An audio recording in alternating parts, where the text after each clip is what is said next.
Elliot Keck's here from Taxpayers Alliance. He's the head of campaigns. Elliot, very good morning to you. Morning, Mike. You've been discovering some quite interesting stuff on the Motability front, haven't you? West Yorkshire Police, the force responsible for Leeds, Bradford, Wakefield, among other places, has seized almost 2,000 Motability vehicles in the last 6 years. So what's that all about?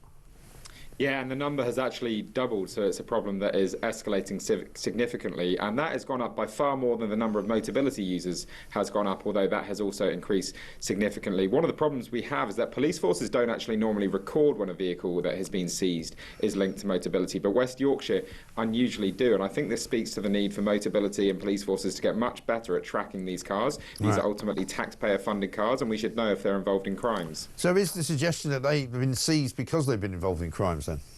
Well, they've been seized by the police, so we don't know. Unfortunately, the police force did not provide the reason why they were seized, but if a car is being seized by the police force, it's safe to assume it's for a crime. Some other police forces that have provided us with data on the nature of the crimes include drug trafficking, they include sex with a minor, so essentially child rape, assault on a police officer, so some very serious crimes that these cars have been linked to, and we need to know more from Motability about what they do with the users of these cars, whether or not they have to pay for the car being impounded, whether or not they get a new car. So there's a lot of questions to be asked from the story. Absolutely extraordinary stuff. And I mean, we've been following this Motability story really since months ago when it was broken that so many of the cars that are now driven around the streets of this country are Motability cars. I think it's 1 in 5, isn't it?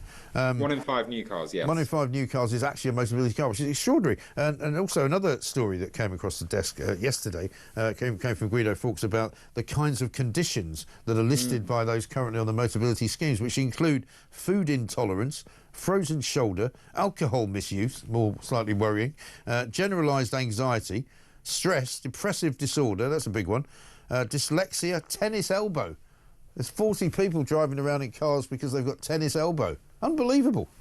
Yeah, it's extraordinary, and the Taxpayers Alliance actually released our benefits dashboard earlier this week, which broke down in detail the number, all the conditions that you can get Motability and, in fact, PIP for in general, personal independence payments. Yeah. And there's loads of others in there. There's writer's cramp, there's Tourette's, there's anxiety and depression, as we know. And some of these we've seen extraordinary increases. The number of people with sleep apnea who are getting a Motability car or eligible for a Motability car has gone from about 150 to 1,200. These are extraordinary increases, and something is clearly going wrong with the system. Yeah, so somebody who could inadvertently and just immediately fall asleep at the wheel is getting a free car.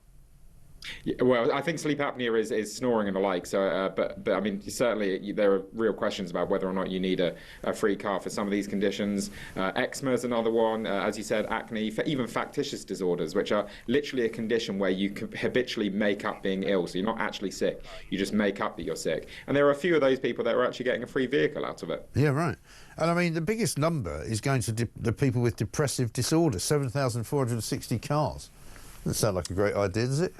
Yeah, I mean, our number is it's actually far higher than that. The number of people with anxiety and depressive disorders is now 120,000. That's up from 20,000. Then you have 120,000. Yeah, there's separate categories for just depressive disorders and just anxiety disorders, which are also in the tens of thousands. So the numbers are really, really shocking. It's clear that the move to online and over-the-phone assessments as opposed to in-person assessments means that a lot more people are getting these vehicles when maybe they shouldn't be. Let's be honest, you can fake being anxious and fake being depressed, particularly over the phone. You can't fake having cerebral palsy or Down syndrome, very serious conditions where I think people understandably should get help. And if that's a vehicle to help them move around, then that's, I think, entirely fair. But I think some of the conditions that people are getting these vehicles now, getting benefits now, I think we need to look again seriously about the appropriateness of that. Yeah, absolutely extraordinary stuff. Elliot, good to talk to you. Thank you very much. Great work you're doing as well. Keep it up. Elliot Keck, Head of Campaigns at Taxpayers Alliance, who've done some fantastic work breaking down the benefits scrounger system as well. So you might want to check that out on their Twitter feed. You can see it all.